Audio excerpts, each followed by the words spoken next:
प्रभु यीशु मसीह के सामर्थ्य नाम में आप सबों को जय मसीह की। अजीजों, आज के मनन का भाग हमने लिया है जो आपको मुझे मिलता है गलातियों की किताब अध्याय 3 और उसकी 26वीं आयत पर लिखा है, क्योंकि तुम सब उस विश्वास के द्वारा जो मसीह यीशु पर है परमेश्वर की संतान हो। अजीजों, एक बात मैं आपसे पूछना चाहता हूं, क्या कभी आपने, इंग्लिश में एक वर्ड कहते हैं, उसको कहते हैं कि आइडेंटिटी क्राइसिस, अर्थात अपनी पहचान को लेकर क्या कभी आप परेशान हुए? पहचान का मतलब क्या है? पहचान, ये पहचान कि मैं कौन हूं और मैं यहां पर क्या कर रहा हूं। क्या कभी इस पहचान को लेकर आप परेशान हुए? और खासकर मैं एक बात आपसे ये भी कहना चाहता हूं कि जब इन दिनों में मैं जवानों से मिलता हूं, खासकर यूथ मीटिंग्स में जाता हूं और अलग अलग लोग जब काउंसलिंग के लिए आते हैं, one of the biggest challenge, जो सबसे बड़ी चुनौती आज का जो जवान जो फेस करता है, और वह है अपनी पहचान को लेकर। क्या मेरी कोई पहचान बनेगी? अच्छा जी, मैं कौन हूं? मैं कहां से आया हूं? मैं किस तरफ जा रहा हूं? मेरा अस्तित्व क्या है? मैं इस दुनिया में क्यों जिंदा हूं? मैं कौन हूं? मेरी पहचान क्या है? अजीजों, मैं एक बात आपसे कहना चाहता हूं कि 3 जगहों पर आप और मैं सबसे अधिक स्ट्रगल करते हैं अपनी पहचान को लेकर। कब?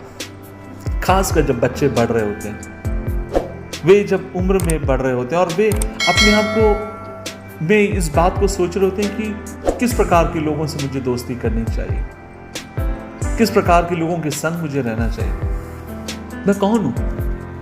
कई बार मेरा बेटा है जो 10 साल उसकी उम्र है, और कई बार वो मुझसे आकर अमूमन हमेशा नहीं, लेकिन हमेशा कई बार वो कहता है कि पापा वो मुझे अपना दोस्त नहीं बना रहे, पापा वो मुझे अपने साथ नहीं खिला रहे, पापा वो मेरा अच्छा दोस्त है, पापा वो मेरा अच्छा दोस्त नहीं है। कहने का मतलब ये है, कहीं ना कहीं पर ग्रुप के भीतर वो अपनी पहचान को ढूंढ रहा है। दूसरी बात मैं देखता हूँ, खासकर जो जवान जो पढ़ रहे होते हैं, जो कॉलेजेस में होते हैं और जो अपनी ज़िंदगी के मुकामों को हासिल करना चाहते हैं, उनके जीवन के भीतर भी आप और मैं इस स्ट्रगल को देख सकते हैं, और वो ये कि वे निराश होकर जाते हैं। क्यों निराश होते जाते हैं? कई बार जब वे नौकरी की तलाश में होते, नौकरी उन्हें नहीं मिलती, वे अच्छी पढ़ाई की तलाश में होते, लेकिन जिस तरीके से उनको पढ़ना चाहिए उस तरीके से वे नहीं पढ़ पाते हैं। और आखिर में मैं देखता हूँ कि जो आखिरी स्टेज जिसको मैं कह सकता हूँ, और वो ये है कि एक व्यक्ति जो भरपूर मेहनत करने के बाद भी और प्रयास करने के बाद भी जिंदगी में कई बार ऐसा लगता है कि मैं कहीं नहीं पहुंच पाया, और तब सवाल आता है कि मेरे जीवन में जीने का उद्देश्य क्या है? मैं कौन हूं? मैं क्यों इस धरती पर हूं? मैं क्या कर रहा हूं यहां पर? और तब अजीजों, मैं आपसे कहना चाहता हूं, कई बार मसीह लोग भी अपने मन के भीतर यह सवाल करते हैं परमेश्वर से। कई बार मसीह लोगों को भी मैंने पूछते हुए देखा है, परमेश्वर मैं कौन हूं? और आज मैं एक बात आपसे कहना चाहता हूं, आपको मुझे इस बात को हमेशा याद रखने की जरूरत है। अगर आप और मैं अपनी पहचान ढूंढना चाहते हैं तो आपको मुझे अपनी पहचान परमेश्वर में खोजने की जरूरत है, क्योंकि बिना उसके आपके मेरा अस्तित्व कुछ भी नहीं। अजीजों, क्या आप इस बात को जानते हैं? बाइबल कहती है आप क्षमा किए गए हैं। क्या आप इस बात को जानते हैं कि आप परमेश्वर के साथ आपका रिश्ता मसीह यीशु में कर दिया गया? क्या आप इस बात को जानते हैं कि आप मसीह में उस मिरास के आप वारिस हैं? क्या आप इस बात को जानते हैं कि आप अनाथ थे, लेकिन परमेश्वर ने आपको अडॉप्ट किया, लेपालक पुत्र करके आपको स्वीकार किया? क्या आप इस बात को जानते हैं? जब आप ये पूछ रहे हैं कि मैं कौन हूं, अब मैं आपसे कहना चाहता हूं, आप यीशु मसीह के राजदूत हैं, एम्बेसडर हैं। लास्ट नॉट द लीस्ट, जो सबसे महत्वपूर्ण बात जो मेरे दिल को स्पर्श करती है, और वो ये है, अजीजों, बाइबल कहती है आप परमेश्वर की संतान है। आपकी पहचान क्या है? मेरी और आपकी सर्वप्रथम और सर्वत्र उन्नत और सबसे उम्दा जो पहचान है वो ये है, हम जीवित परमेश्वर की संतान है।